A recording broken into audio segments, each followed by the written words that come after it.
copy of today's agenda. Are there any questions or comments? And if not, a motion would be in order to approve it. I'll motion to approve the agenda as submitted. Is there a second? Second. Questions or comments from the board? Seeing none, all in favor, say aye. Aye. All opposed, it's approved. We also have copies of the minutes from the September 12th Township Board and Fire Board meetings. Are there any questions or comments on those? They look okay to me. If not, then a motion to approve the minutes for both would be in order.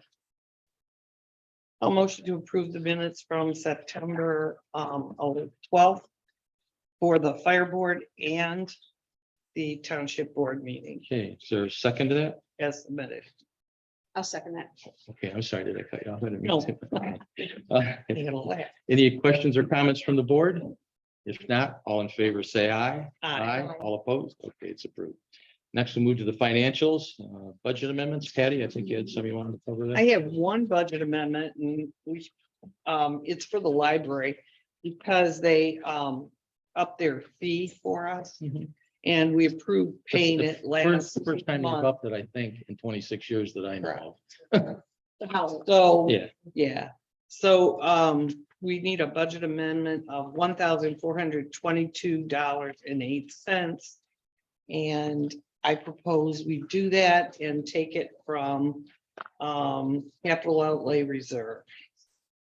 Is there a second to that? Support that. Okay, any questions or comments from the board? No. Okay, it's money, so Janelle, would you take a roll call? Back, Yes, Mills, Yes. Musrelli, Yes. the Palmer. Yes. Okay, next item is accounts payable. the accounts payable this month were, A lot. yes, for the township, it was $265,198.81. And I think Patty, the bulk of it was the road. There the was, balance yes, of- the Barron Road was in that, and I think we had the chloride Chloride in it, outside yep. also. And for the fire department, it was $22,768.65. I motion we approve those as submitted. Is there a second to that?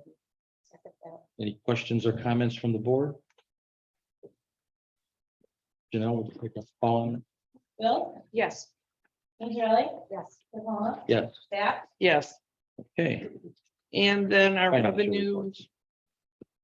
and expense. Mhm. The revenue and expense report, with the new budget amendment, I, motion that we accept it as permitted with the budget amendment. Okay.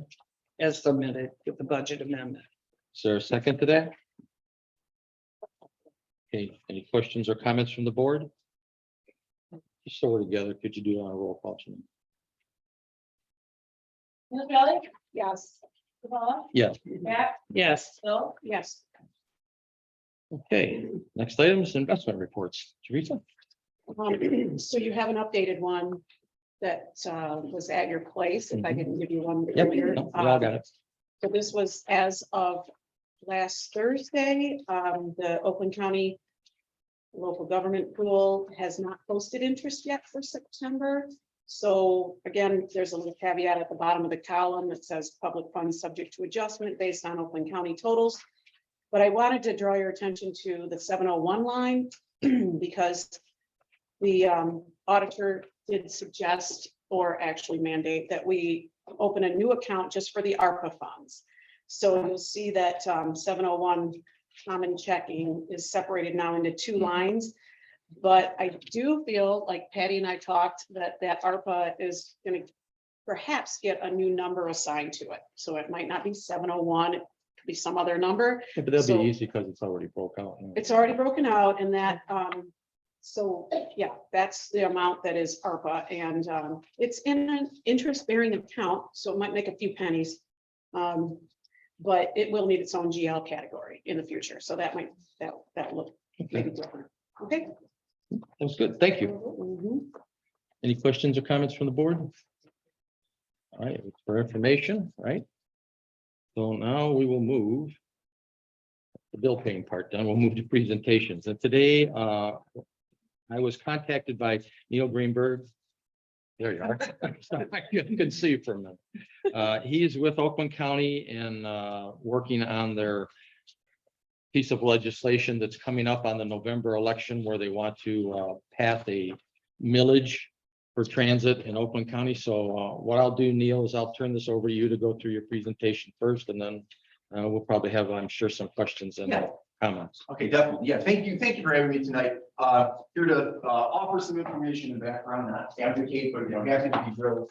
Ask any questions you like. And special thanks to Vinny for saving us at the last minute here, getting this set up onto the big screen here.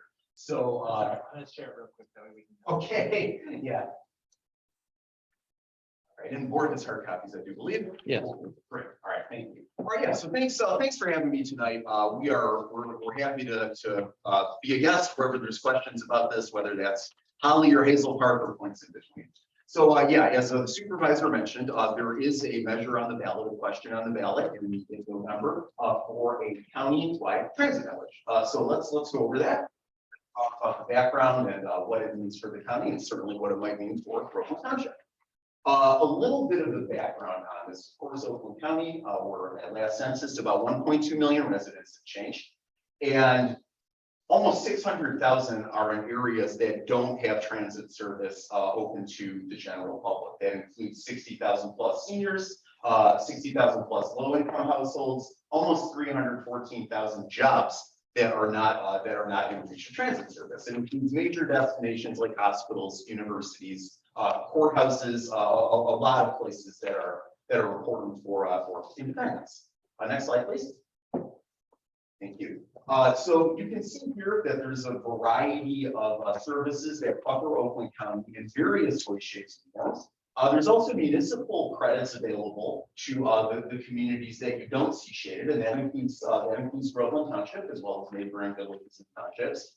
And in large areas of the county, there isn't great ability to cross municipal boundaries. If, say, you're a senior who has a medical appointment, or if you're trying to get to a job, if you're a person with a disability who is trying to be independent and get to a job, maybe in a neighboring community. So those are some of the barriers at the whole county level right now. Next slide, please. All right. So I want to have easier if I sit down as much as I like to stand up. I feel like I'm getting in the way. So I do want to emphasize this is a little different than previous attempts at transit. It's really not a one-size-fits-all thing. There is at the end of the presentation, there's 4 slides that detail some of the modes, some of the options. I'll leave it up to you if you want to go through those in detail. I don't have them right here, but maybe at the end you want to go through those in greater detail. Certainly happy to do that. So the next slide, please. All right. So it doesn't matter if we're using big buses, small buses, vans, microtransit. The key goals of any transit service are as follows: access, connection, and independence. Really the core of what any transit service tries to do in any environment. Next slide, please. Thank you. All right. So this is the facts. This is what will be on the ballot. It is a 0.95 mil measure for 10 years. It is a direct county measure if approved. So unlike previous proposals that have been managed by a regional authority, this is a direct county measure. And one of the things that's gone into this, and that if it passes will continue to be part of it, is a constant engagement with communities. And that's all 62 cities, villages, and townships in Oakland County. So it's really meant as a baseline. And if you go to the next slide, please, you can kind of see how it stacks up to some of the other villages in Michigan. So it's 0.95, and that's lower than what current smart opt-in communities are paying. Of course, Groveland Township is not one of those. But you can see in comparison to some of the other villages out there throughout the state. I want to call attention to Genesee County. That's not just Flint, that's the entirety of Genesee County is paying a 1.222 mil property millage for service throughout the county. And a lot of what's gone into this is modeled on the success of that service. Next slide, please. Okay. So built on local solutions, again, this is something that makes it different from previous attempts. Previous attempts were really centralized, really focused on things that could clearly be described as a bit more top-down. Whereas this is really meant to engage with local providers, local units of government, as we are here, and allow service in all parts of the county. And there's a fair degree of flexibility involved. Next slide, please. So a snapshot of what the entire measure entails. 57, almost 58% of it goes to maintain the current transit service.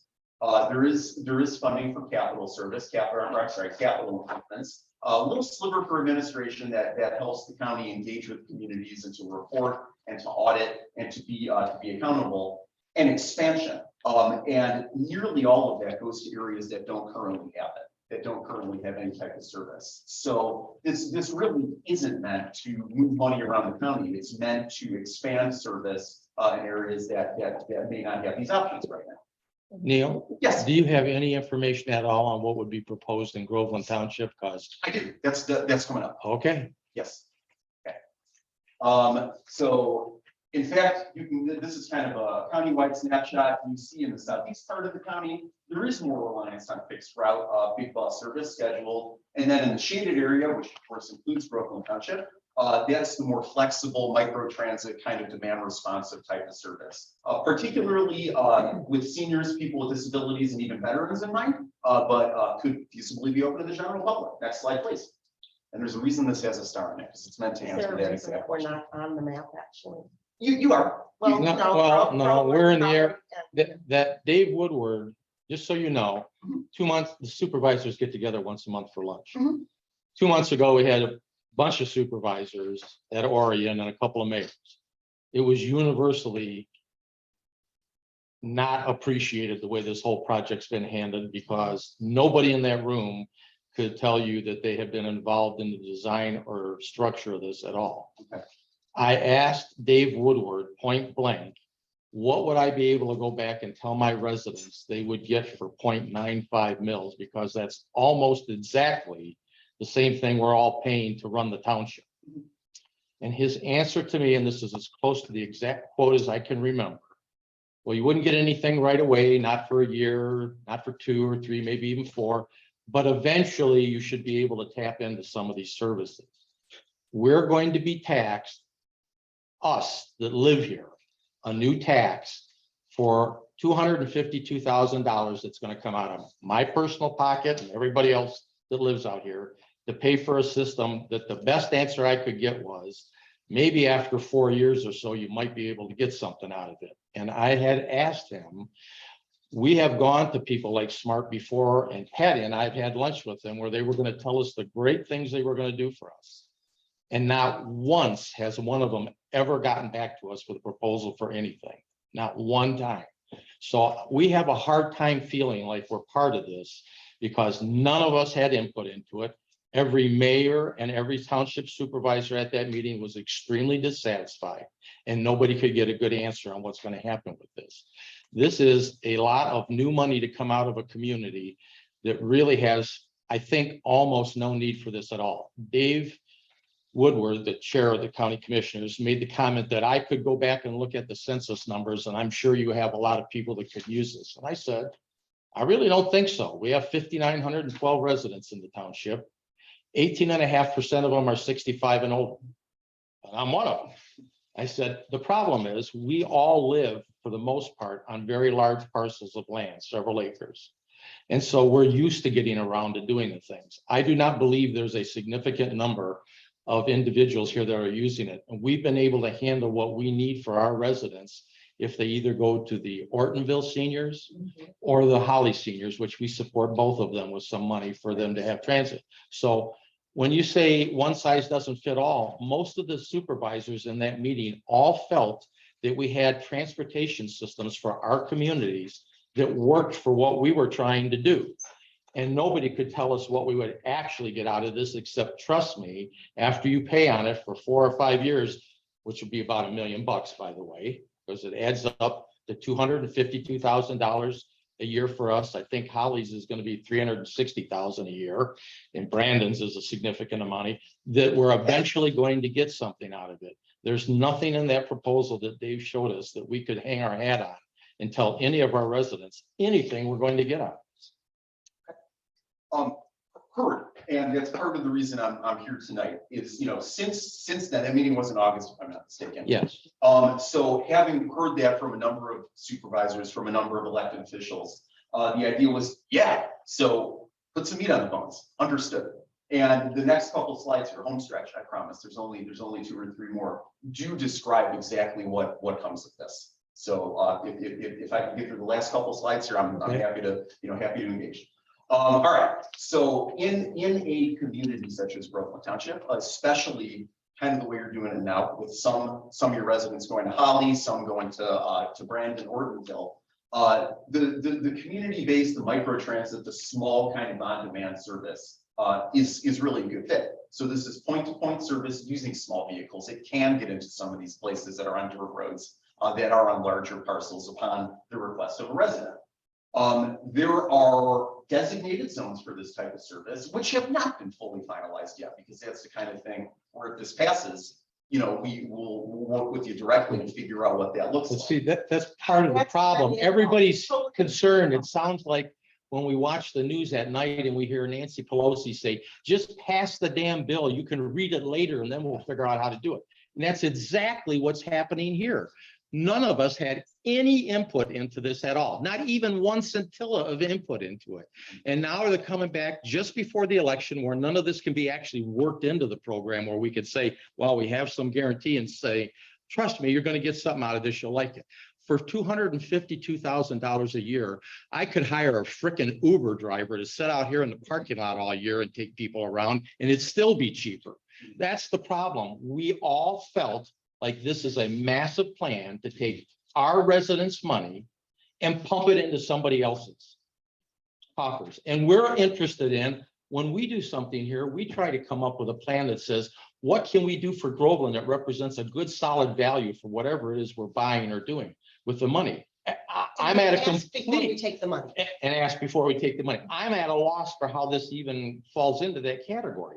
And that's the problem. And so you can understand that, what, 3.5 weeks before the election, we're sitting here wondering, well, trust me, we're going to do something for you that works, and we can't fathom what it could be when we've talked to these transit groups before, and none of them, not one, now I've only been doing this 27 years, okay?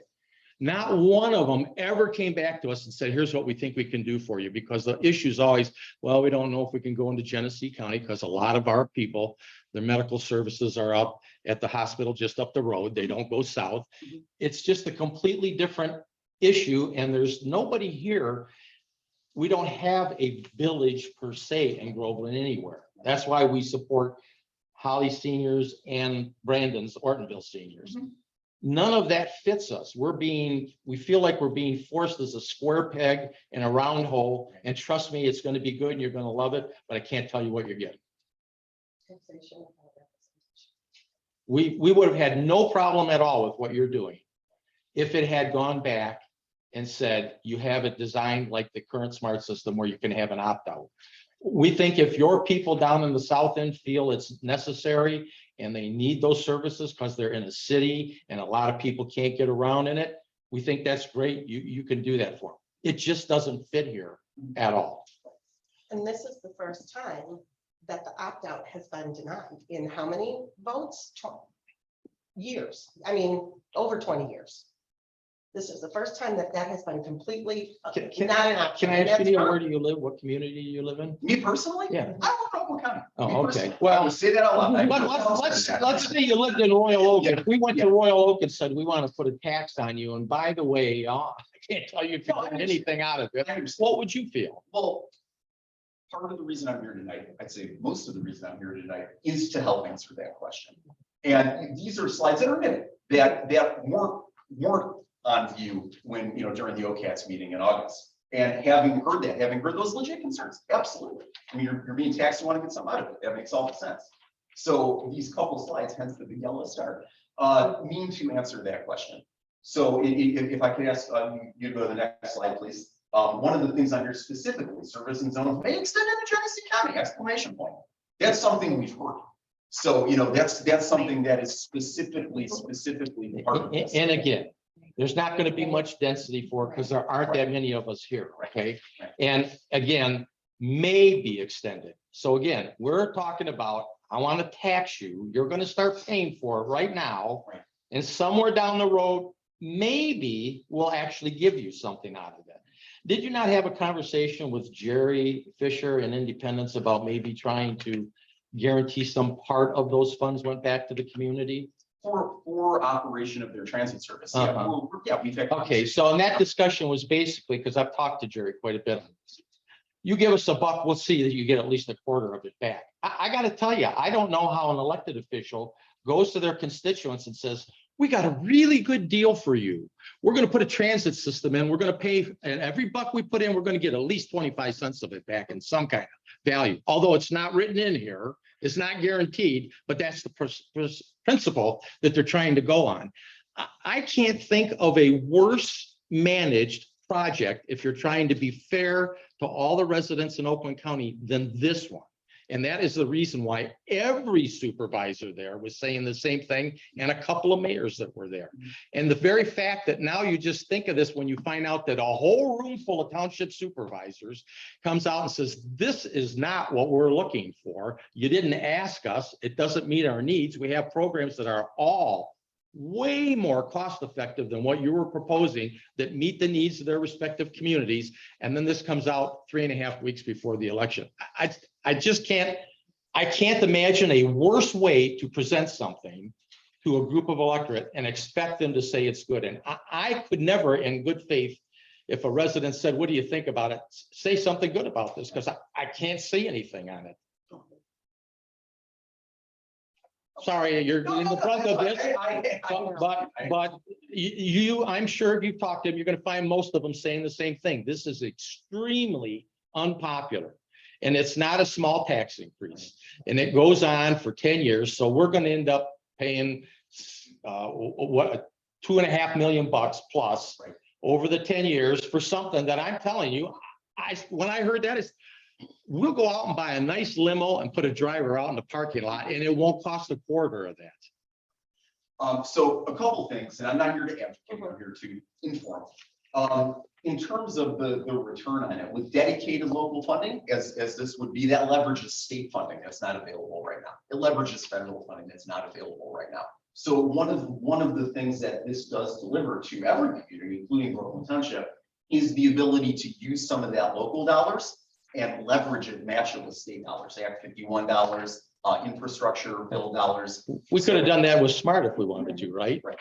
And SMART's the one you're proposing now. All of a sudden, an epiphany has happened that maybe they'll go into Genesee County for us. Not necessarily. So if you go to the next slide, please. And this is something else that does make this a couple shades different.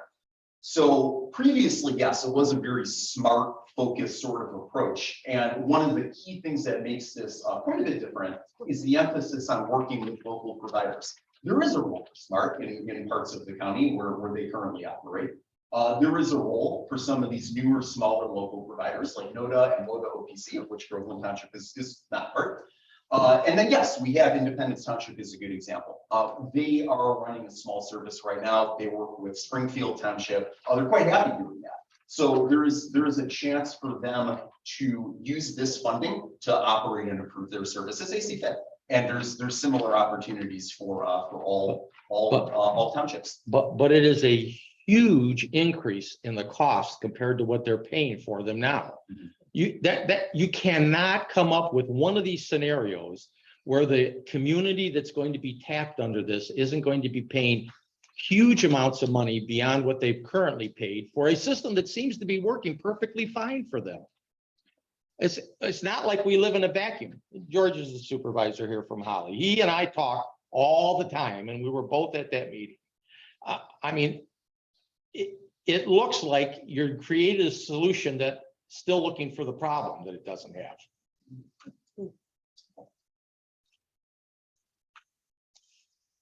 All right. Well, yeah, that's the last slide. I think is there one more maybe? No, those these get to the most if you're interested. But yeah, I mean, I'm here to inform. That is what's on the ballot. And in the event that it does pass, the idea is to work directly with communities to implement it, which is different than previous approaches. Ruth, Who's our state senator? I'm sure he would like to Also comment. here to report our feedback when you go back. Oh, absolutely. Yeah. Because I see community, community, community on almost every page, but that's not what happened. So how are we going to trust that going forward? You know, we have to pay you for our community input? No, I don't think so. Ruth? I will wait until people are done with their questions. I have about 4 minutes because there is 2 sides to everything. And you really need to know all the facts because you were not included. You were not part of it. And so now they're saying you may be part of it. And I went to Dave Woodward, the county chair of county commissioner, and said, our commerce and our hospital is less than a mile, George informs me, over the border. And if you take an ambulance from here, you must go there. And your doctors, my doctors are there. I drive myself. And we're not going to be able to, even though we get zero money. Like, this is just incredible. And I will give you some of the other side of the coin when everybody's done talking to me. Okay, is there anyone else that wants to comment on this? Because this is going to be on the November ballot. We did not have anything to do in support of this. It's going to be on the November ballot, and unfortunately, we cannot opt out. It's kind of like, you know, in some aspects, like when they did the zoo and the Art Institute, if the majority votes for it, everybody has to pay for it. So if the bulk of the county votes for this millage, we're going to get stuck with it, and you will see that on your tax increases. And I mentioned, this is what's so hard. Everybody's worried about inflation. You know, we all can see the inflation numbers are over 8% now. So you know how the Headley Amendment works. In Michigan, your property tax is capped at the inflation rate or 5%, whichever is lower. Most of the last few years, it's been around 1 or 2%. You can bet this year it's going to be 5% because the inflation rate's over 8%.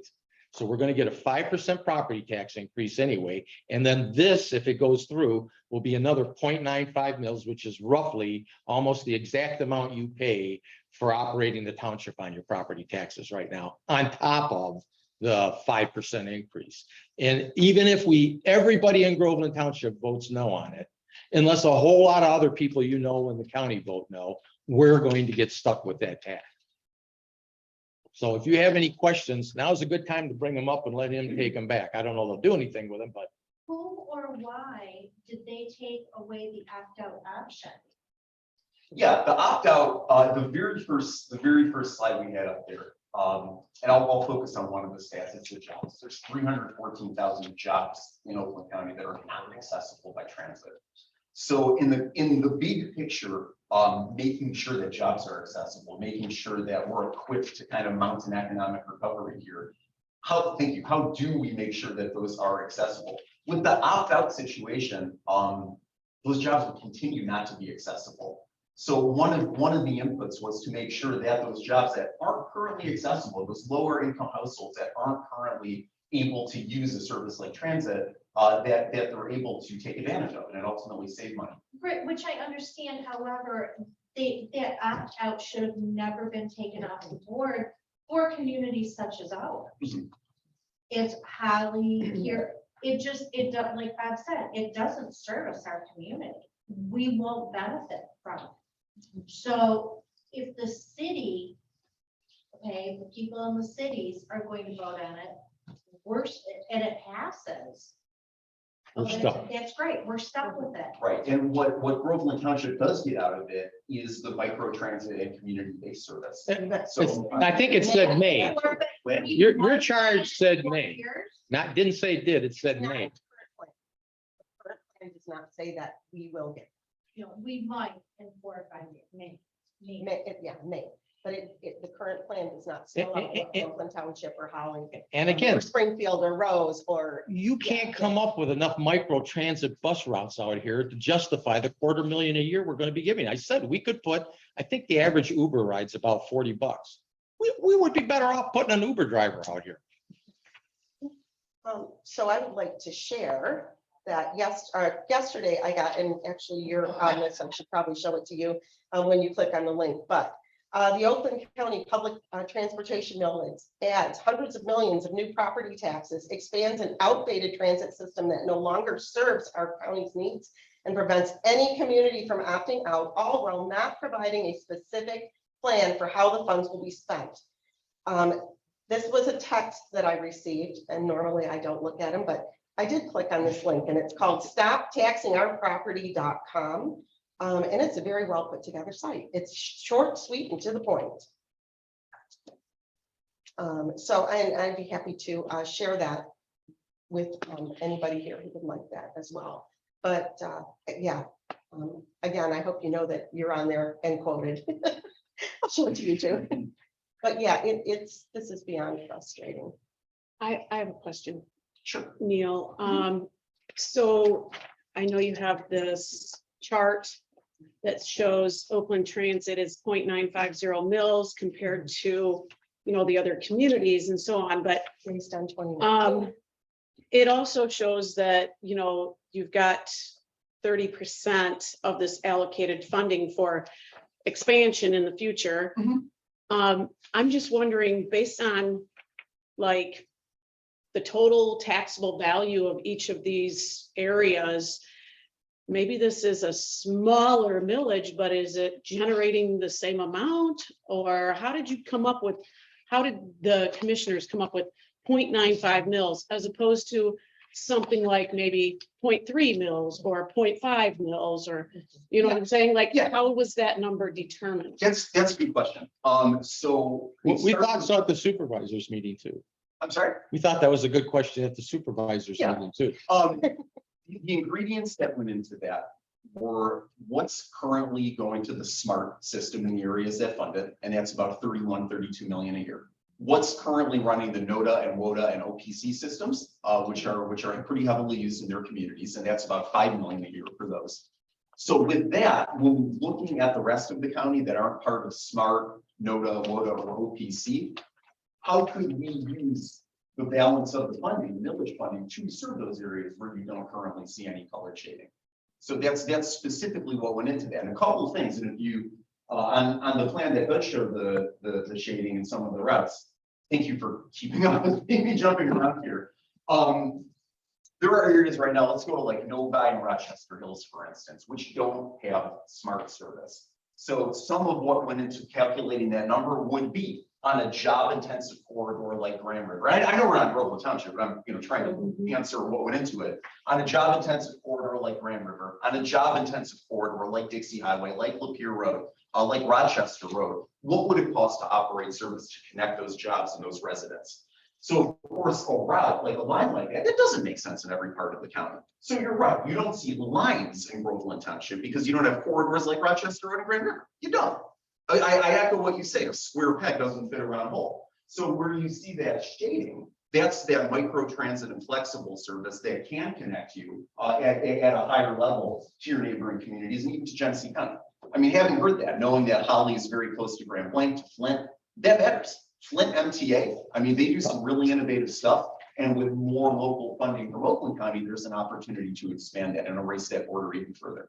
So But that, well, hold on one second. So that's how the 0.95 mils was determined. Yes, right, by calculating what would it cost to operate all those services. I would suggest you consider this just as a wild possibility. I think this is what it looked like to most supervisors. There's a SMART millage that expires at the end of the year in the southern part of the county that is slightly bigger than the 0.95. So they can go to the huge number of people down there and say, your millage will actually go down $1 or $2 to keep what you got. And the money pumped into the system will be doubled because all that darker area is going to be paying way more than they're ever going to get out of it. So you tell me what you think really went in there. I'm not buying that explanation you gave us. I don't believe that. And I don't think a supervisor or a mayor in that room bought that explanation. It's pretty obvious what was done. George? You don't mind. Not at all. I gotta ask you, you said you were here to inform. She just asked a question on how that number came up. You said that's what was calculated. Where do we get a copy of those calculations? Yeah, that is available on the, I believe it's on the website. On the county, on the Oakland Transit website, it spells out those dollar amounts and how they. It will show how it's calculated because you said you were here to inform. One of the things that Dave Woodward, and I attended the Oakland County quarterly plan last week. And Dave was there. And he said two things that were interesting. And he said it real quick and nobody stopped him. Nobody picked it up. The room was largely southeastern Michigan attendance. There were a few from the north. One of the statements he said was that obviously in the less densely populated areas, they won't be seeing service. It just doesn't make sense. And he kind of laughed. And then he went on. And he went on to talk about this. You've got 328,000 acres of farmland in this region of the county. Can you tell me when on that other screen, you were so concerned about low income people, you're going to add that cost to groceries. You're going to add it to crops. Why are we taxing farmland for mass transit?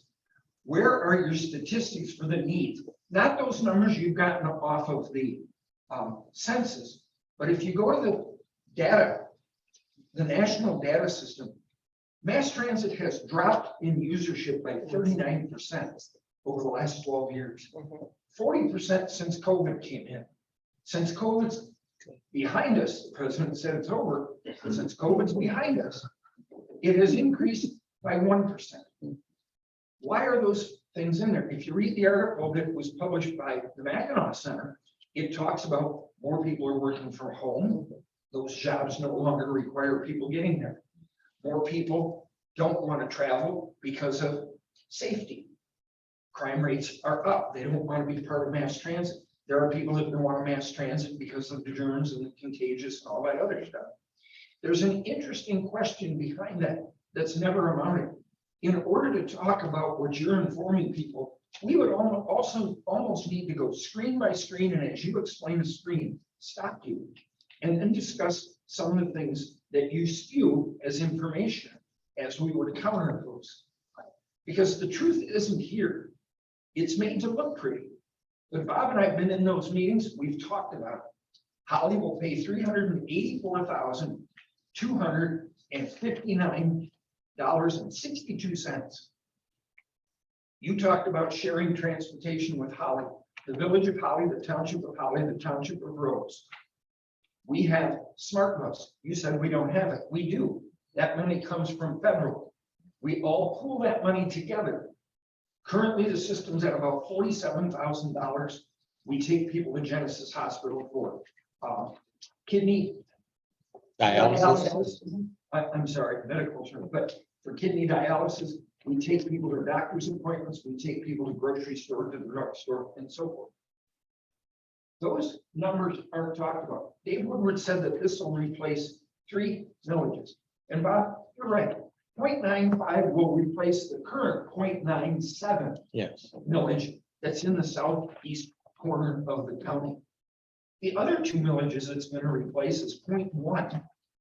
That's a 9.5 time increase. The other one is 0.25. That map that you have with those different bus services, that's what they're currently collecting from their residents. 0.25, that means you're going to multiply it almost by 4. But again, you don't talk about that when you're sharing information and helping to educate. Those are some serious concerns. We're elected officials here, and we talk about transparency. It's one of the most overused words I've ever heard of, because while we say it, it doesn't exist. It doesn't exist in these plans. When she said to you, and she asked the question, why doesn't Groveland show up here? Oh, it does. No, it doesn't. It's a large shaded area. There are 27 communities all across here that don't want anything to do with this. And they're advocating for that. And then I have one last point I wanted to make. Well, George, you bring up 2 good points. The second part was not only did we not want it because what we have works and is far more cost effective, but a lot of people were commenting on watching the smart buses down there and saying how few people were actually using them, and the statistics that came out on the light utilization. It's like we're taking an inefficient system that doesn't work very well. We're just going to dump a ton of money into it, and a miracle's going to happen. All of a sudden, it'll be efficient and work well, and it's not going to service the people that are paying that big infusion of money. It's going down to the other end. We have the people that live out here are used to driving farther, going places.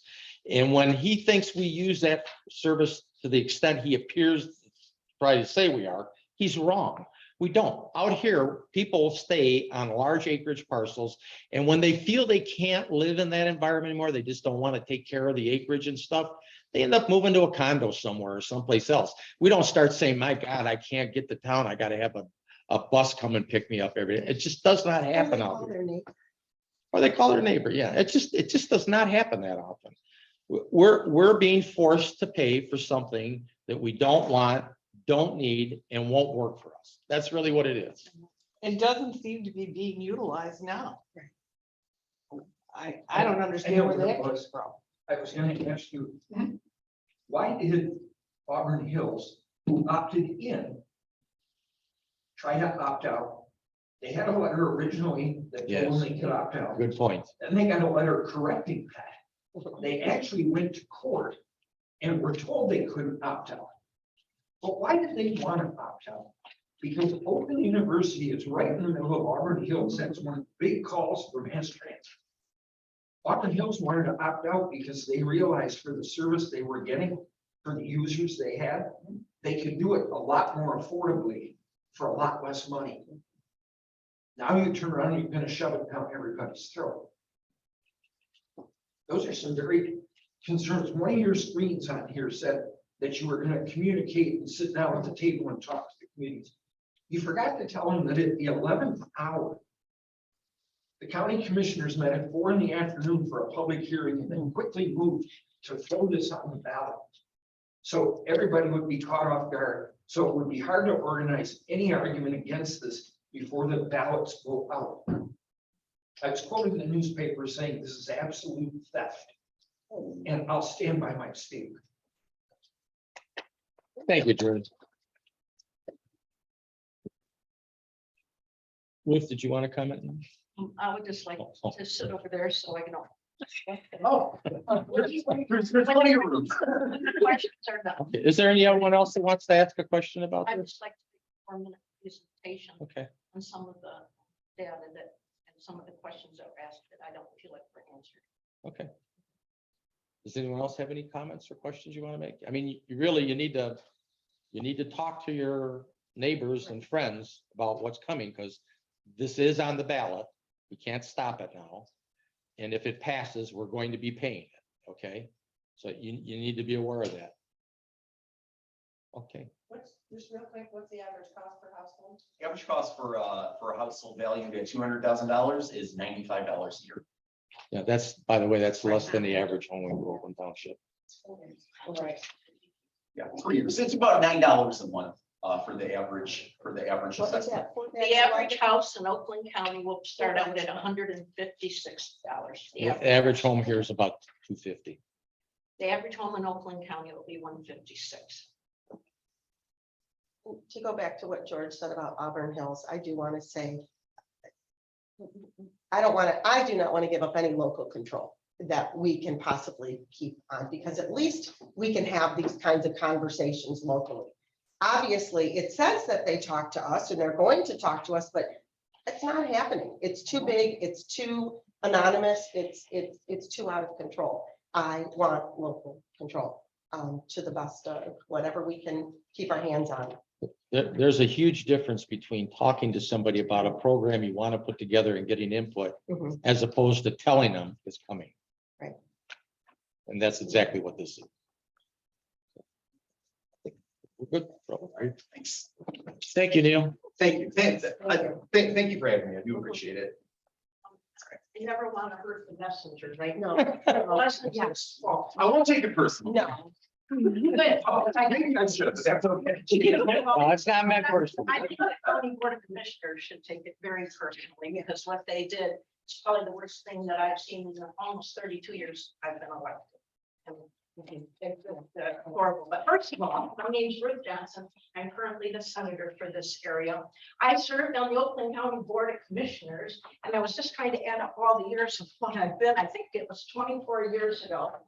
Larry Obrecht, he was the county commissioner from Lake Orion, and I fought to make sure we'd have opt-outs. We were kind of assembly for it, but we got it. Home did not get it, but we did.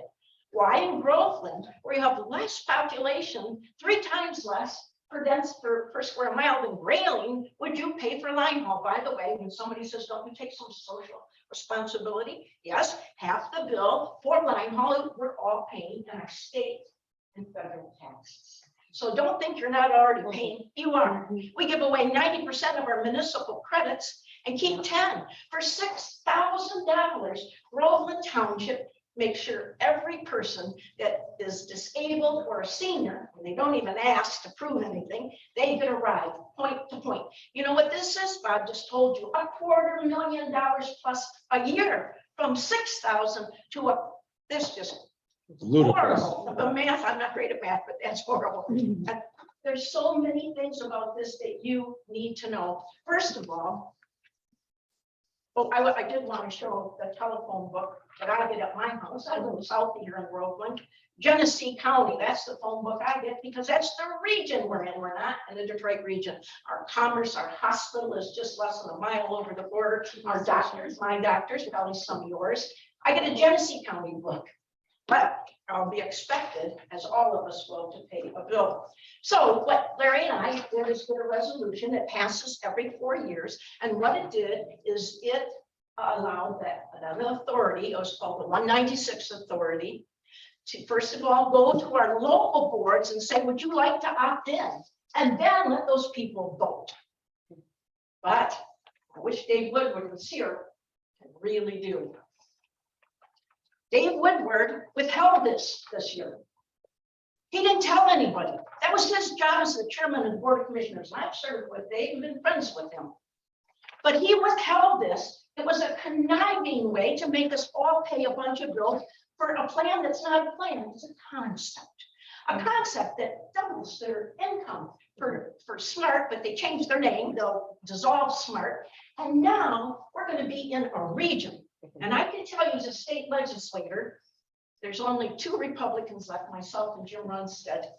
And we had to fight like junkyard dogs because this came to the legislature first, this regional thing. Guess what they wanted? 5 mills. They think Oakland County is wealthy. 5 mills, add that up, 156 times 5 if you have an average house. They want to take away your local control. You're the ones that we know are accountable. You're the ones that we can get rid of if you aren't, right? We can't get rid of the county board of commissioners. It gives it to them. $660 million, it doubles. There's a 57% drop in the people that use the bus system. And I just want to take 1 minute to thank Bob Palma and George Cullis, because these 2 are some of the most active supervisors in this county. Guess who was up there at the state helping Jim and I? These guys, when they're trying to take away local control, these guys. You don't ever see a press release, but I can tell you these 2 are the hardest working I've ever worked. They have heart, they have integrity, so thank you.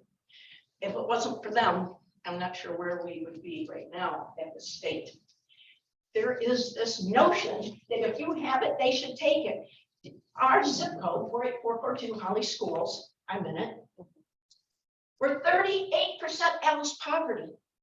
The village of Holly is half Alice poverty. That's asset limited, income constrained employee, the working poor.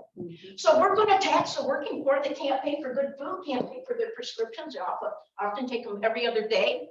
And then I went on NPR with Stephen Henderson and Dave Woodward and their lobbyist, Megan.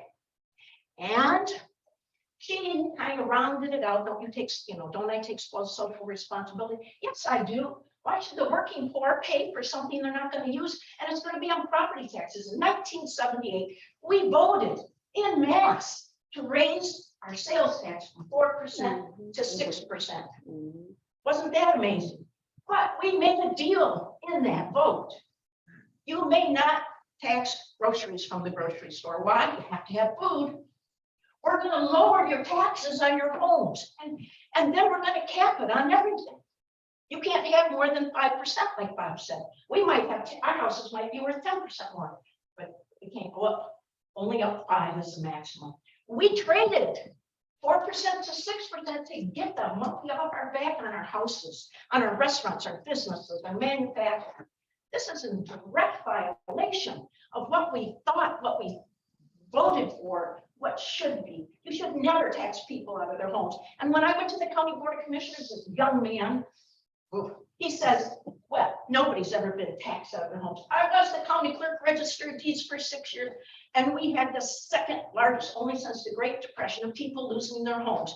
And yes, some were for back taxes and property too. How arrogant, just arrogance I've never seen. So Dave Woodward set this up by not doing this every 4 years, not bringing it to the board of commissioners. He's the one that teed it up, and then he and Madonna, that's their something else. I can't remember what she is. She's not the lobbyist. She's their liaison. She says, and Dave says, if you don't vote for this, Oakland County, all your seniors are going to go without a ref. That's it. Disabled and seniors. Guess what? That's 100% a lie. Not true at all. First of all, they get half their budget from our state and federal taxes. Where's that going? Secondly, Bob Hoffman, who is our county commissioner, he's got 2 bills waiting for Dave Woodward to take up that would get those folks through that do want to line home. He's got something set up so that they can vote on this again. He's got the money for them out of the COVID money. It's called CARES Act money, federal money. We're not trying to hurt people that are disabled or poor, but Dave Woodward and his friends are extorting money on lies and saying they're going to take away rights from seniors. And that's what he says all over this county. And George and I were talking today, and you know, the 4 townships, we'll just take Holly, Groveland, Rose, and Springfield.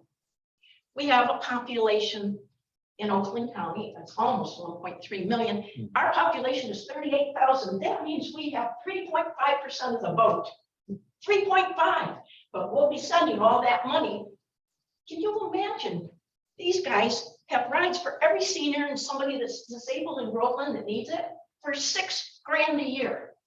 We'll be paying $254,000 a year, and Holly does it too. And so when I see this map that was up here before, they don't have rides. We do have rides. All 6 of those townships have rides, or pennies on a dollar.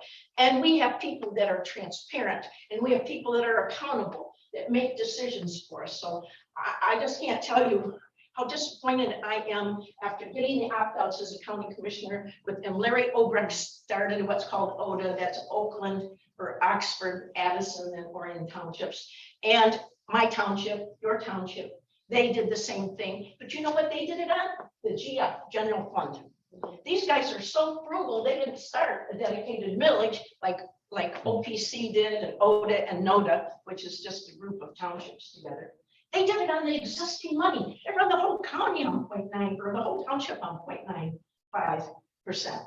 And then there's the layers that can come. We're now a region, right? And we can already see we're outvoted.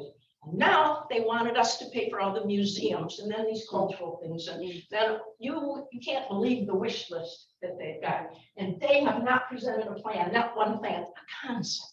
Trust us, we're from the government. Yeah.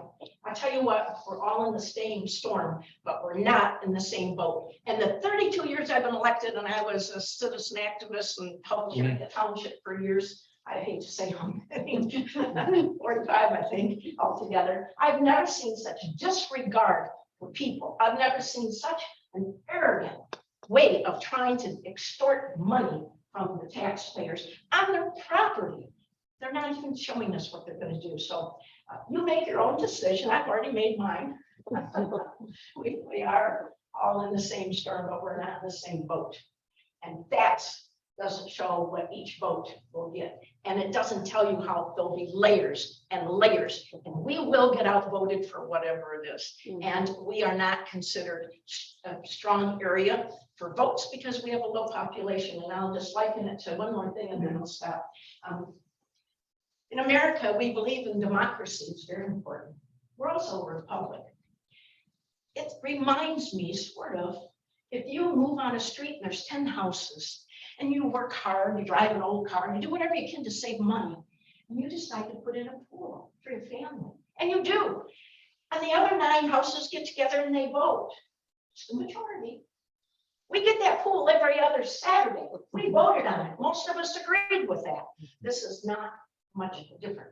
except for it's gonna be a lot more than using the pool. So please, whatever you feel, whatever you think, talk to people. It's gonna hurt people in Royal Oak too, because they're gonna be now part of this new regional taxation. They're gonna have their local officials cut out. There won't be the accountability because you won't have them overseeing it. It's not just the northern area. Certainly we get treated way worse. But this is a takeover of local control to the county, who I've never seen such arrogance, and George is right, they jammed it through at 4 o'clock in the afternoon. And they made sure that this can't get through, but it's sitting there because our Commissioner Bob Hoffman has it sitting there and the money to make sure we don't hurt people. So you should know both sides. There's some good to it, but there's a lot of money without accountability. Oh, and the other thing, when they did it at the state, you can get ready for this. I used to call the FOIA queen as a citizen activist. Some people don't like it, but the Freedom of Information Act. At the state, we keep making laws to make sure chunks don't have to provide the information to you as taxpayers. Where'd your money go? Who got it? How much? Why? That FOIA is a wonderful tool. When they came to us at the legislature, I'm not saying here because it's just a concept, it's not a plan, right? They exempted themselves from FOIA on billions of dollars. And then they made it a maximum fine of $25,000 for misappropriation of funds. Think about that. So thank you so much. And I do want to thank this board because they're all so engaged and they really do care. And I thank each of you for being here tonight because that means you care. It's been a lot easier to stay home tonight. I know. Thank you, Ruth, for So I coming. appreciate it.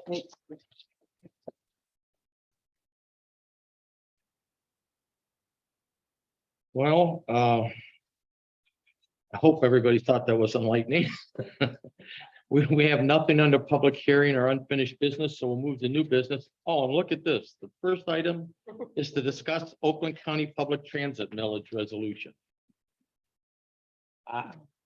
We got a draft because all the supervisors have been sending some stuff around to each other, and was a pretty good draft already done, basically opposing this. And so I gave it to Patty, and we just, wordsmithed our township name in from the people that gave it to us and made a couple of changes to the dollar amounts in that, but it's a resolution that asks them to oppose this change. So I guess I would like to put this forward for consideration to the board.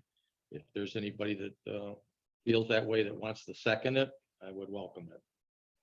I will definitely second the resolution setting forth the facts pertaining to Oakland County proposed public transit millage plan, resolution 2022-013. Okay, is there any other questions or comments from the board? Just so we got everybody on record, Janelle, could you take a roll call on it? Capella, Yes. Beck, Yes. Yes. Rose, Yes. Okay. Too bad the guy that left missed that part. No, he's. Yeah. Oh, you're here. You are. He's Okay. here. You could take It a is copy back. fine. Okay. He's here. Okay. Sorry, Neil. I didn't mean that. This resolution will also be mailed to the County. Board of Commissioners, Oakland County Executive, state reps and state senator. Okay, next item on the agenda, discuss the resolution for Chateau View Apartments.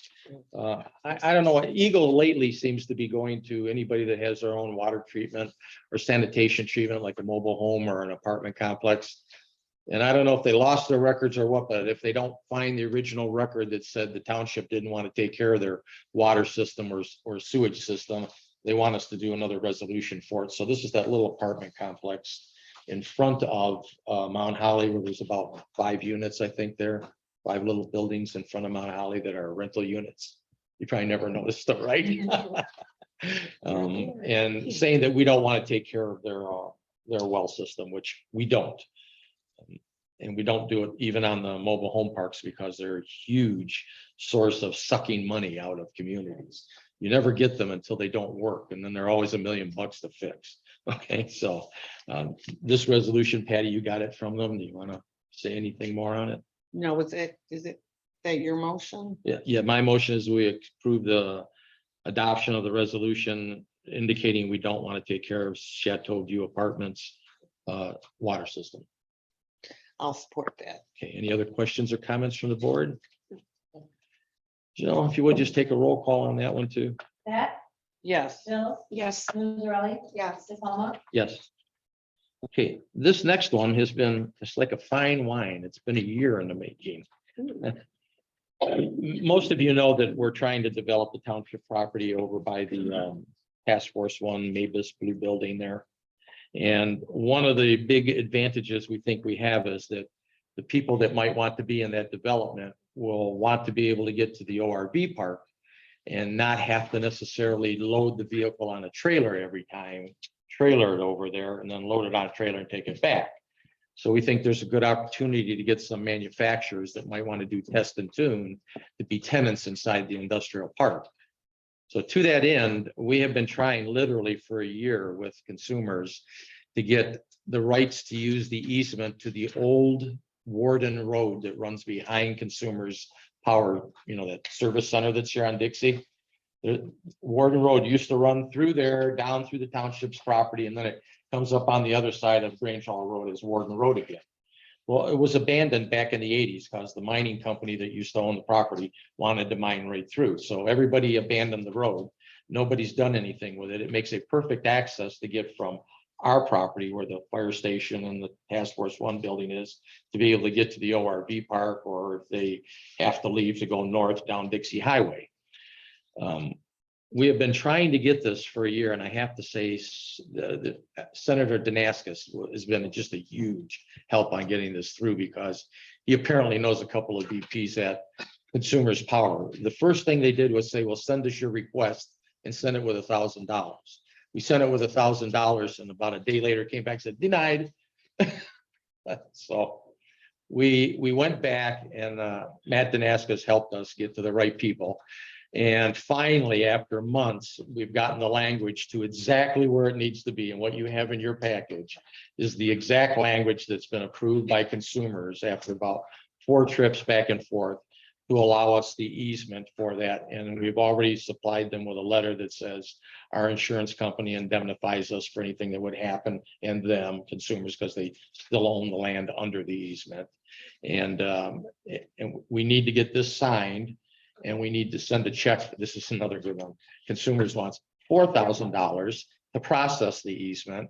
And I think $46 in some sense, I think it was, for the filing fees with the county. But this is something that's been a year to get it done. And I have to say it wouldn't have happened without Matt Damascus' help. He's been very helpful in cutting through the malarkey at the Consumers Power. So I am recommending that we approve this ingress and egress via Consumers Energy property. Once we get this done, Will Hassler, our attorney, will write something for the other 30, because easements are 66 feet for roads.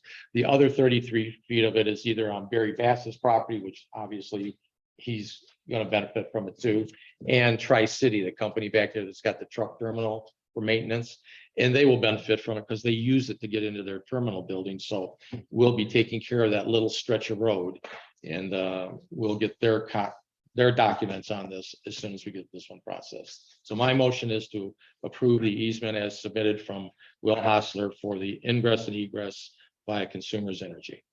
And am I reading this correctly, that they maintain the easement? Yeah, we do. Okay. Yeah. If I didn't show you where it was, Yeah. I'll bet you that any money before we started, Consumers never even knew they owned it. Because when they pulled Warden Road out, it's the same place you used to go in for the gully run when we did the test trials before we built the ORV park. Warden Road was the way to get into the township property for that gully run. And nobody's done anything with it since it got abandoned. So it's just potholes and weeds, and Consumers a couple of years ago built a masonry block wall across the whole back of their property. You couldn't even get to the easement that way if you wanted to. It's blocked. But they technically own it, because when the road gets abandoned, it forfeits to just like you and I, if you own a piece of property here on a public road, your property description actually goes to the middle of the road easement, like mine does, the middle of Groveland. Then the tax assessor takes off the taxing on the piece of the property that the road's on because you don't have use of it. Well, if you ever abandon a road, then that property reverts back to the original property owner. So that's why we had to do this. So this is for the 33 by 1,000 feet? Yes. Okay. And then we'll get the other two will be easy. There shouldn't be any money involved with the other two because everybody's already agreed to this over a year ago. Well, I'll second your motion. Okay, thank you. Any other questions or comments? And can we have a roll call vote on that too? Bill, Yes. Israeli, Yes. Paula, Yes. Yes. And then Patty, I think Will's memo on the email said where we gotta send it, the checks that have to go with it. Okay. Next item is, Patty, this one's yours, I think. Yeah. For updates on the workstations. I would like to table this one for now and bring it back at a later date. I have some further questions on that I want to look into. Okay. Okay. And the next one's yours too, the Discuss Clerk Yeah, Institute. this Clerk Institute is a 1-week institute that I would like to send Janelle to, and Janelle would like to attend. And it's a week in March. They run this for 2 weeks now, but 2 different sessions. So the cost would be $650 for the week plus for her stay. Which would be, I don't know what the hotel room was. They didn't have it. Oh, starting at $96 plus a applicable tax. And also her mileage and whatever food and drink she would need for that. And this includes meals throughout the week for most of it. So my motion is to send Janelle Keller, a deputy clerk, to the Clerks Institute in March of 2023. Is there a second? I'll support that. Okay, any questions or comments from the board? Janelle, you want to take the roll call so you know who's for you and again, yeah? Israeli, Yes. Paula, Yes. Back, Look at. Well, yes. Bill, Yeah. she's You know, been we're there just before. kidding. Yeah. I'm a little concerned of sending her there, her old stomping ground. Okay, I'm sure she'll behave herself. Wayside. Yeah, I know. I know, you pointed that out the last time we were there. we'll move to miscellaneous reports. First one is Holly Youth, Patty. Yeah, Holly Youth Assistance. They have a new secretary, Samantha Belcom. And they also have a new caseworker, Tasha Hanson, which we're sharing again with Brandon. And I haven't met her, but I'm thinking Teresa will talk maybe a little about her. Haya will be launching their first ever website, thanks to the skills of their new secretary, Samantha. And Jacobson Quinn Toy Project, planning is underway. That's the project they do at Christmas. The bagging of gifts is set for December 10th with distribution to qualifying families on the 17th. So I believe they'll have setup and sorting and things like that if anybody's interested. And if you're interested in donating anything, you can always bring it in and we'll see to it they get that. And that's all I have for Haya. Brandon Groveland Youth, Teresa. Yep, today was the meeting and, so I guess, they've sponsored approximately 30 to 40 students in skills camps and so on, throughout the year. They've had 20 families coming to their Love and Logic, this fall, which it just started. So they've gotten some excellent feedback with that. The students reported that Link Crew is doing a trunk or treat in the parking lot at Brandon High School on October 25th for the community. So that's kind of cool. And then Tasha gave us a new report showing like year totals and this and that. And one of the things I just want to say about her, I met her, she's real, she's got some different strategies than the previous person, although they're both awesome. But she tends to use community service. So she said, you will see that the community service data will increase. And I think that's a great option for, I mean, community service is something that is supposed to be, you know, redirecting kids and so on. So I think that'll be good.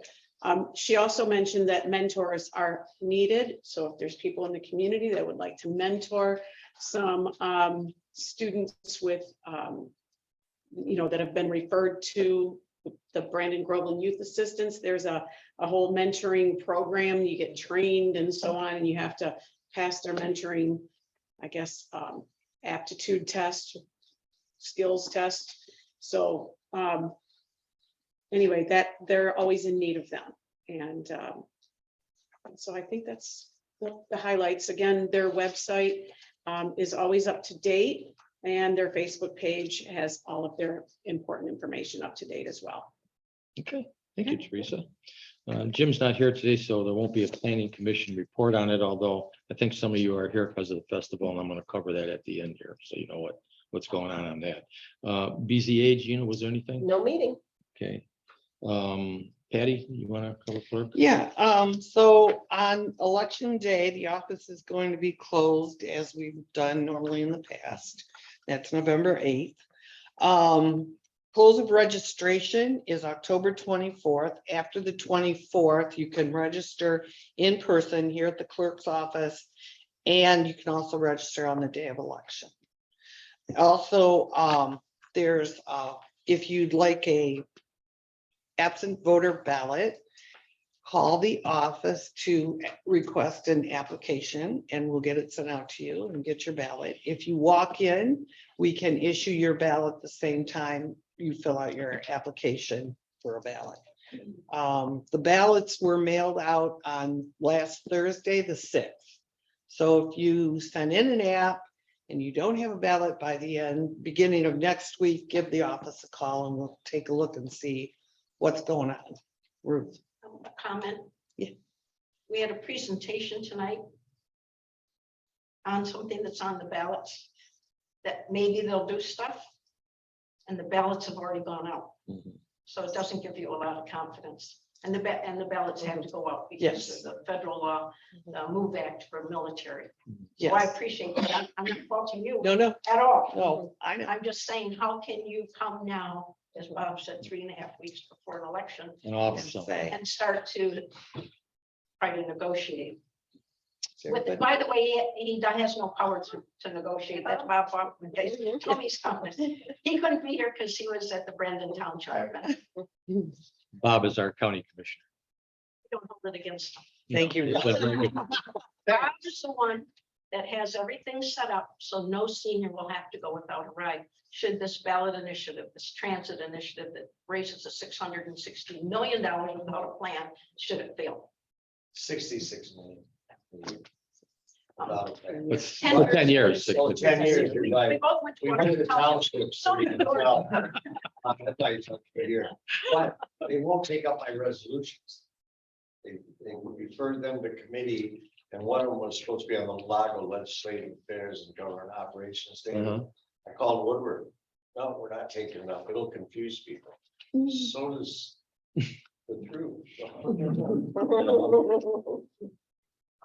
It's clear the cards are stacked against us. Okay. Holly also, I just want to let everyone know their 44th annual Holly Holiday Art and Craft Show. It will be on November 5th from 9 to 4. I'll have the information here on the counter if anybody's interested. That's all I have. Teresa, did you have anything else? you need? For treasurer's rep? No. nothing for Okay, all right, I'll circle back now. I think some of you are here because of the Renaissance fiasco this year.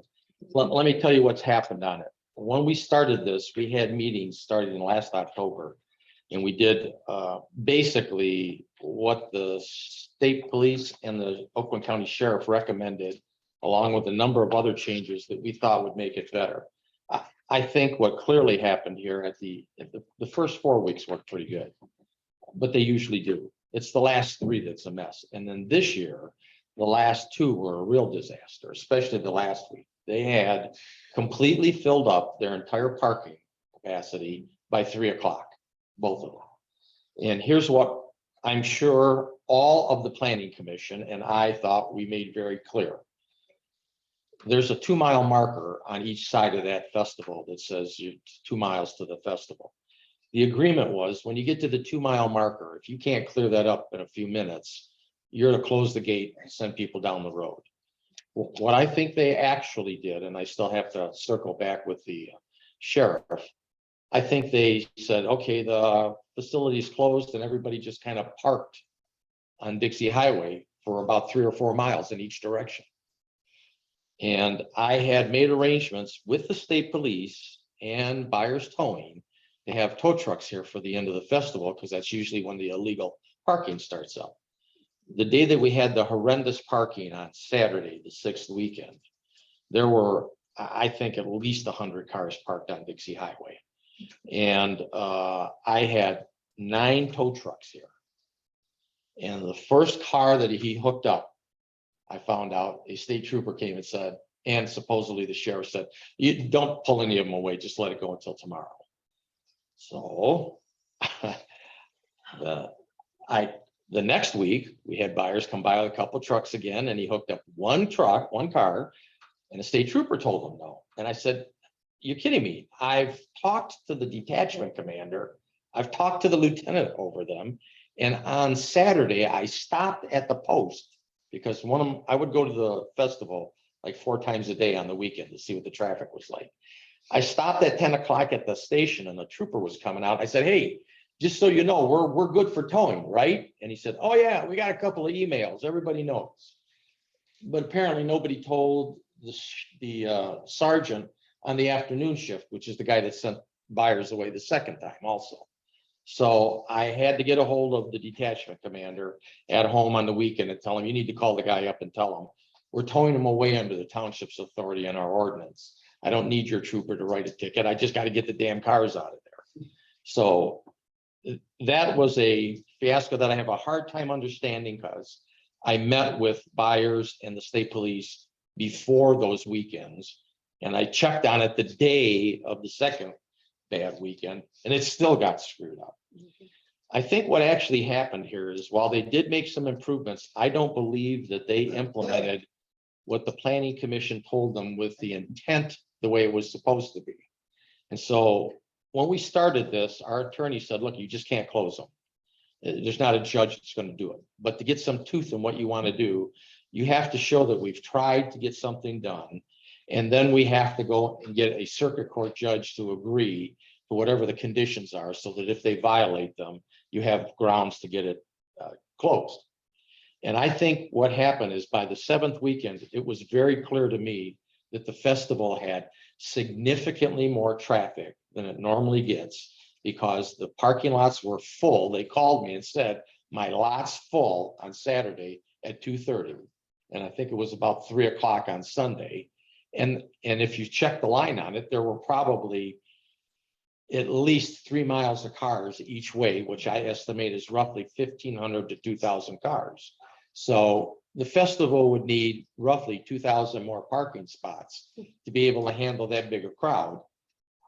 And I don't see where they can get them. Okay.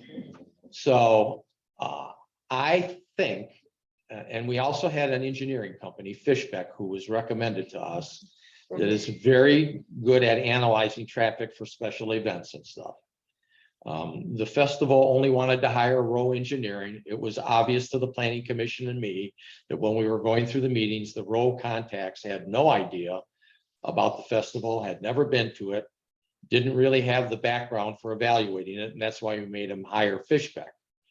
I have a tentative time for a conference with our township attorney and the principal from Fishbeck to go over what they think could or could not be done to fix it and what the possible solutions are. I am very confident when we sift through that, we are going to go to a circuit court and get a court order for exactly what the festival can and can't do and exactly how it will be done.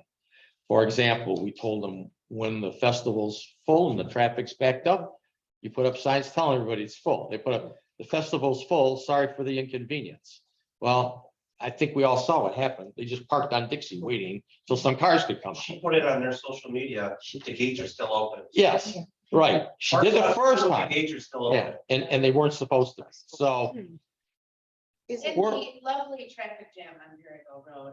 Yep. With lots of lovely people. is it true that their traffic, that their They parking say it's people Google. didn't show up?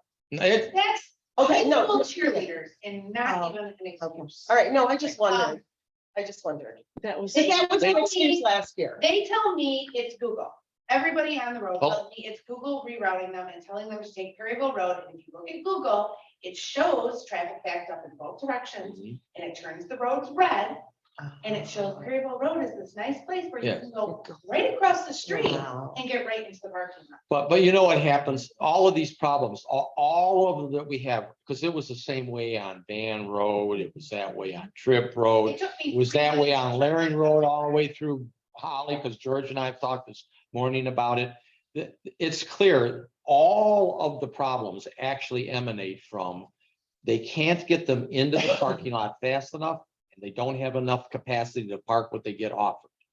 That, if you fix those two problems, all those other problems would go away. Can't they be forced to only sell a certain amount of tickets? Well, and I'm going to say, I'll wait and hear what the consultant says, but I would be surprised if the answer to this is not, you are going to have to date specific your tickets and cap them at some number that you can prove to us. And frankly, I think we're going to have somebody besides them counting the daily attendance, because I'm not sure I get the right numbers. I've already asked them twice for their daily head count and haven't got it. And I also know that there's, road signs everywhere, right now for construction. Why can't we do road closed festival traffic at the corner of Van? Or at Van and. I don't think the road commission will do it for that, and I don't think you'll need it if we fix the initial problem. When the first 4 weeks went pretty well, really, there wasn't a big problem It's on always those. never.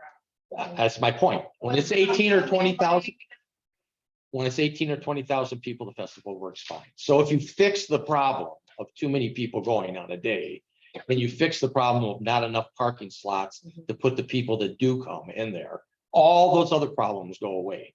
Otherwise, you're just gonna make concentric rings of signs that aren't gonna do anything anyway. You need to hire this dedicated security parking. Yes. Not school kids. And I agree, and his Same solution, people every single week. I met with him on that Saturday on the 6th weekend when it was bad. And he said his solution was going to be, as I said, you need some professional parkers. His solution was to be, well, I think what I'm going to do is hire 2 of those groups. So if one doesn't show up, the other one's, that is a BS They didn't put explanation. lines down either. Well, No, they did line the ends of the roads, which is what they were trying to do, to set their parking people up so they knew where to steer them when they get in there. I think the problem is, I don't believe they had anywhere near they said they had 80 people lined up for parking. And I've talked to Fishbeck and he said, I never saw more than about 20 or 25 in there. So I don't know where the 80 or people are. They're not all in there. They don't have enough people. They're not good enough. They don't have enough parking and they sell too many tickets that they don't control the date on. So to answer your question, I'll be flabbergasted. I have to give the consultant the opportunity to tell me what he saw. But I'll be flabbergasted at the end of this if we aren't going to circuit court saying they have to cap their daily attendance and here's the number. But it's a problem when we set a precedence and we are being told we have no recourse to enforce that precedence. That's bullcrap. They should have been shut down. Except that there's no way to do that. If you do it in the middle of what's happening, I'm telling you, all you do is compound the problem. Can If we had gone out there and said, stop this, it would have just compounded the whole rest of it. Their special use permit week to week based on their behavior? I mean, this is- that might be, This is continuing. that This is might be, Ongoing, same thing every year. well, because they don't fix something till they get pressured into it. We've done 2 other fixes Or they before say that they did fix apologize. it for a while. But it won't do any good if we don't get a circuit court judge to do it. We might be able to do it week by week, I don't know, but it'll be a circuit court judge decision because without that, we're not gonna have enough clout to be able to get it done. Ruth? I'd love to see. Is there something like any way we can do like you've done with the gravel pits where they have to bond that. and they lose their bond money should they not perform as? And that I think is a possibility. I've talked about asking if there's some way we could get some additional fees because we are spending an inordinate amount of time and resources on trying to get their festival fixed because they don't do it. So a bond might be it, but I'd rather see it honestly is outright surety deposit, not a bond. Oh, I like that even. Yeah, better. because that's what we do on most of the things we do now. We don't do them with bonds generally. We do them with surety. You know, you're gonna finish this building this way. All right, deposit $5,000 or whatever it is. You'll get it back at the end. I would rather have that, but that's the kind of thing that I think will come out of the discussion with Will and the consultant. I have to let the consultant come up with his recommendations, but I think he's of the same mind because early on, he said, why don't you just date the tickets? And the festival is hesitant to do that because apparently none of the festivals, not just his. Huh? I don't believe that. No, It helps. they did try one year putting some tickets that were like for the first 4 weekends, I think. Right, but And you some that were have open for all 7. Trying to date the tickets, you have your season passes, your royal passes, your Right. complimentary tickets. Mhm. How are you going to limit, you know, oh, I have complimentary tickets, so I'm gonna go 2 weekends. in a Yeah. row. You're right. And because royal passes and season passes are expensive. So those people that buy the season and the royal, they go every Saturday and Sunday for the duration of the year. You're right. And that's why I think we're going to have. Oh, yeah. Those are the dedicated individuals, they're not the problem. Yeah. Okay. I say this, if you have thoughts on what you think would work, and that's a good point you just brought up there. If you drop them in an email to me, I'm building, Janelle's actually doing this for me. She's been watching both Holly and Groveland's Facebook, trying to get the comments from people on it and getting comments from their own festival goers that are complaining and saying, why don't you have dated tickets? So if you've got some ideas, send them to me, because I think all of that will help when we get to court with a judge to say, here's the depth and breadth of the problem and what's going on. But I know that at one point in time, it was backed up all the way in Holly to Fagan Road. Well, I was gonna go with the kids that last weekend. Oh, yeah, that's And just when I rude. went on Waze, our 8-minute drive was an hour 37 minutes. I was like, sorry, we're not going, Yeah. not doing it. Send Grange Hall, they see for 45 minutes back, it's been a while. Yep. Yeah, and the other thing that happened, just so you know, we never knew that they were tending to park cars at the front of the mobile home park, Yeah, because that was new. those people called me. That's when I found out they were parked there. And when I talked to Jim, the owner of the festival, I said, you need to get a deputy there, because I had a guy call me up and said, took him 25 minutes to get out of there just to go to work, and he can't get up a half hour early every day just for that. And he said he'd take care of it. So when the guy called me the second time, I said, you know what? Here is Jim, the guy that owns the festival's personal cell phone number. I think you need to call him. And I never heard from the guy again. They were parking in the public access, and it was only day, like, if you guys get some under his tree stands, car towed, may God have mercy on your soul. No, Yeah, I did tell the tower not to take anything that was in those lots. Yeah, like, they were, like, what are you guys doing? And then, it's not a huge problem, but across the street, we rent that house, we're charging. And Yeah, I I know. told but- her, when I told her, you're, I said, well, you're not the homeowner. But I just left the caretaker's house, and he's calling Jim right now to Mhm. let him know that you're putting this liability on him. So you better save that Yeah. money. The problem is all of those things like the mobile home park, and that's, if you do it in the midst of it, all you do is compound the magnitude of the problem. So we have to fix it at the raw source. I think we have enough ammunition now to be able to do that. And that's the purpose for my meeting coming up this week with the attorney and the consultant firm. But if you have additional issues that you think are worth noting, if you'd send them on an email to me, I'll add them into the file that Janelle's building for us, because we've also had some firefighters saying, when he gets that backed up, I don't think I can even get to the station on time. So, They had a Florida house fire, notwithstanding an engine. Grange Hall backed up all the way to the other side of 75. right, yep, I agree. So, and so all of that, we're trying to put into a file, kind of maybe break it down between residents in Holly, residents in Groveland, and some of the festival goers that are upset. But if you've got any ideas, send them to me and I'll put them in with that package when we go. But every single Yeah. Oakland County was like, what's that? They close with those flags. Oh, really? If you would, put that stuff in an email, because that's part of the Exactly. problem. They make commitments to us of what they're going to do. And then we find out during the festival, in the midst of a colossal mess, that they're not doing it the way they said they were going to. Well- I can guarantee you the rest of the planning commission is going to be upset that Kathy actually tried to tell me at one point in time that I said in one of the planning commission meetings, you don't have to close the gates until all 4 lanes of Dixie are backed up to my house. And I said, where did you ever get that? I never said that. So I said to her, you find that because we Zoom our meetings, you pull it up, and I'd like to see when I said that. Even the owner, Jim, when he had me meet him at River Rock on that Saturday, said, oh, no, that wouldn't be it. Yes, I'm just telling you what she said, okay? So I'm convinced that this year, if we go to court, we're going to have to be extremely explicit in exactly what closing the festival means, who does what, and exactly what goes on the signs and where they go. Because I like you, I think it has to be date-specific tickets. And if that's a problem, then I guess if they can't figure out how to solve it, they just better make sure there aren't more than that many people going in there, or we will be able to get a court order to do it. Big screen. Oh, yeah. Well, and we'll have a meeting, but I'll get the sheriff guys and the state police back in. It was just a colossal mess. This year was one of the worst I've ever seen. And actually, the first problem that they had that first weekend where their parking people didn't show up was the same problem they had last year. The parking people didn't show up. Yeah, they need.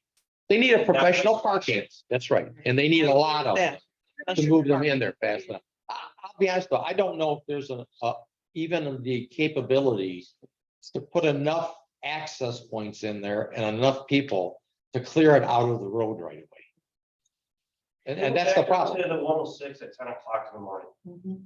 Yep. Before 10, actually. Yeah, and they're usually by the station at 10 in the morning on the last 3 weekends. So it's always the same thing. And I would think they would have been more concerned about providing a better level of service to their residents, to their goers, you know what I mean, at the festival. Don't seem to matter to them. Does this affect the ORV park if people try to get in there? Actually, the Fest went off without a problem. But it's because it's before it's the last 3 weekends. Oh, Yeah. The whole problem is the last 3 weekends. If you cut that off, it'd be fine. You had your hand up in the Well, back? No. Just to show their level of concern for residents, on the last day when they said gates are still open, find somewhere to park. I couldn't comment on anything on Facebook because I was a resident of Groveland, not attending the festival. I had a huge problem. Yeah, can you drop that kind of thing on an email to me? Yeah. Okay. Yeah, because on there's a page called Renaissance Festival Fan Page, Uh-huh. and It's a small page or what? there's actually quite a few people on it, but people were commenting. And there was a post, Miss Parker had posted that the lot is still open, blah, blah, blah. And people were commenting, I've been sitting here for 2 hours. She turned off all comments. So no one, Good when grief. it's something negative, They cut it out. you don't Yeah. come and spend your money. So the more of that you can add in the emails to me will be what we will end up taking, I'm sure, to a circuit court judge to say, after talking to this consultant, this is the only way we think this can be fixed, and we need a court order mandating. Well, you have to, unfortunately, you have to push them to that point. Yeah, they never do it without for that them point. To accept and acknowledge responsibility. That's how the previous fixes were done. People, that have been going for 25, 26 years. That by royal pass, they're considering not going anymore. Mhm. Because there's too many people, it's not fun. I personally, I don't think it's safe. George and I have had that discussion Yeah. too. He's got to check with his fire department because we think there's too many people in there when it gets that big. You just can't stuff that much into that site. Have medical issues, whether they're diabetic and they need Oh, yeah. water. You can't. No, I talked to one of our paramedics today and Music festivals, and they have the water station. yeah. Where you can come in with a bottle of water and you can refill that bottle. I tell you, every time I'd go check on it, half the time my wife would go with me and she'd say, I cannot believe people wait this long to get They in. would wait. And then she'd say, I wouldn't wait this long to see the president. And I looked at it and I said, if it was the president, there'd be 5 or 6 people here. That's it. So, I don't think they know how many people are in there at a time. I don't. The way you No. go in, they can't, they Well, don't have we asked- anybody really Remember, taking we all the asked last tickets. year, and what did she tell us? Kathy sent them out. really, if you're talking to your neighbors, because they see a lot of it, if they've got comments they want to make or ideas they think need to be addressed, the more of that you can send me in emails, the better it is, because we'll put it together with the file she's building. And I will use that in the discussion with the attorney. And I would be surprised if the consultant doesn't have the same opinion, because early on he said, why don't they just date the tickets? And I said, well, they don't want to do it. Apparently, none of the festivals anywhere in the country do it, and they don't want to do it. And I think he's actually, it's my supposition, I think he's happy. If they bought the ticket, even if they don't get in, I got $27. Right, exactly. Well, It's about the bottom line. Yeah, and it's very possible he's outgrown his space. Yes. And he needs to relocate. But I think, you know, Yep. that would be a wonderful solution, especially for Groveland Township, who doesn't have to at all. But the more people who can write emails, even if you're saying the same thing as your neighbor, It just adds. the more people you can get to just write, Bob's email address is up there, then, you know, I think it makes it look like, look how many people are upset by this. This right? should get a little kind of a chuckle out of this. After the 4th weekend, and I saw some backup at the fire station, I thought it had been that way a long time. But the chief said, no, we had 5 U-turn accidents from people that shouldn't have done it. And when they have an accident, he sends an ambulance and a rig. And he said, you know, it takes 15, 20 minutes to clear the accident out and get the person out of there. And they back up. But he said, by the time I get back, the line starts shortening up right away. So I thought, okay. And Kathy was so concerned that I was upset with it. She wanted to have the sheriff asked her, let's have a meeting with Bob Tuesday and tell him how well this new stuff is working. Until the next weekend. Then they canceled the meeting. No more meetings. So they realized the error of what they thought was going on. So anyway, thanks for coming. But if you send me those emails, we'll put them in the file. I'll take them to the attorney. And when we get something that looks like what the solution is in the court action, I'll let you, in fact, when I know what the court date is, I'll let you know. Okay? We'll cut a video. And I can assure you this, the planning commission was just as surprised as I was about how some of the things got implemented, because they were not the understanding that any of us had. And I thought we were pretty damn clear. I mean, it's phenomenal people watching Big Dick Bull. Oh, yeah, it's you have my complete sympathies. I think it's a mess. I don't even want to go over there when it's going on. It's just terrible. Okay, Yeah. David Real quick Martin. question. Yep. Do we, I know that we kind of had to work with the planning commission and Holly before, Mhm. for this circuit court, do we have to work with them on this too, or does this? I think it probably will. And I told George when I talked to him today, I said, when I see what comes out of the meeting, I'll get back to you, because I'm guessing it works better if we both do this in unison when we go to a circuit court judge. And they're having the same kind of problems really from theirs. Yeah. Do you have a ballpark idea of when you would like all the feedback? The sooner the better. Okay. Okay, my meeting is tentatively set up for Thursday, but don't let that, Like in 2 days? yeah, but don't let that stop you. Keep on sending them, because. Okay, but don't, I mean, if they think of it next week or such, just send them to me. I'll just add it to, because it's gonna take a while to get to the circuit court. Yeah. Okay, all right, thank you. Now, somebody has waited very patiently here. He wanted to address everybody, and I offered to let you do it at the beginning, but you said, I'll wait for public comment at the end. Military Herman waits in the Oh, building. okay. That's right. So, That's a great job. I'm Dave Martin. I'm the current state representative for Davison, Ralph, and Northern Sports in Genesee County. The wisdom of the new independent redistricting now brings me into a common community of interest that now includes Groveland Township and Oakland. There are some commonalities. Tonight we heard about using Genesis. There's some commonalities for the area. The Curzon Creek intercept that are coming through would be a commonality because of our common interest. So it will work. And I will enthusiastically, will do the job, if I get there. So I'm looking forward for the support on November 8th. I will be losing Lou Johnson as my senator. I'll be gaining Groveland Township. Davidson will be not their district anymore. But it's I've got a record, so if anybody wants to look it up, I've been there for 2 years. I was a county commissioner in Genesee County for 4 years before that, and I was on the Davidson City Council. So a lot of the nuances and detail you're talking about, I have experience in doing that. If you win the election, don't be a stranger. We have coffee in the morning about 9 o'clock. I'm not gonna solve all this January 1st noon. Okay, thank you. I was just gonna say, I was a little alarmed when he said he had a record on. That's what the qualifications have been. Okay, thank you. Well, I have nothing else unless there's some other public comments you want before we adjourn for the fire part. All right, if not, I make a motion, we adjourn and reconvene for the fire meeting. Second that. Any questions or comments from the board? All in favor, say aye. Aye, it's done. Okay, and John, we're reconvened, and I know our chief is busy taking his new truck out west and camping with his family.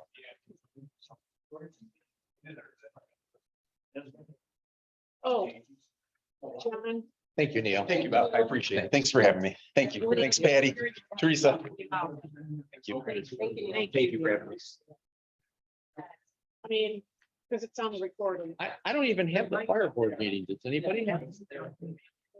Did you do a fire agenda? Because I didn't see it. Oh, I didn't. I didn't even get a chance to go over this with Patty and Teresa until about 3:30. Okay, let's All right. pause. All right, John, we're back. All right, pretty short, we, you see. And it really looks there's too much, because I just got it from Jeff, I was supposed to do it yesterday, but kind of messed up the holiday there. Our calls are just slightly down for whatever reason, but we did 34 transports from the festival this year. 34. Wow, that is quite a bit. That's in this 111 for September. Yeah. Okay. Or, yeah, okay. Yeah. Other than that, he wanted to request an increase on our vehicle. Because you can't fix nothing on a truck for $1,000. Just hang on. Inflation and everything. Is that okay with the board? I don't see a problem with that. Otherwise, he calls me and I usually got to okay it anyway. So I'll make a motion that we approve the limit for truck repairs only from $1,000 to $2,000. Is there a second? Any questions or comments from the board? Okay, Janelle, we'll take a roll call on it. Yes. Beck, Yes. Bill, Yes. Mazzarelli. Yes. Yeah, otherwise you only get the bolt, you don't get the nut. Which- Yeah. I don't get much anymore. Okay, I'm sorry, John, go ahead. And Oh, okay, no, nothing earth shaking. Any word on when our chief's coming back? next week. We're the He's tea time. sending pictures though every. Yeah. day. When he sends one from Tahiti or something, we gotta worry, right? He did tell me today, he was thinking about just continuing to send them payroll every. Keep getting my pay. You tell him we're glad he's having a good time. When he gets back, I mentioned to Stacy. We had to change the flag out front because it got kind of tattered and the new flag's different and somebody added 2 or 3 hooks to that and now none of them look like they're the right spacing. But I noticed the line on it's getting frayed. So I don't know if we can attach a new rope to it and run it through. She was gonna check and see if we could get somebody to order it. I don't even know, but she said I think it was it Lens that used to order it for us? 'Cause he Right, does- yeah, but flagpole inspector moved out to.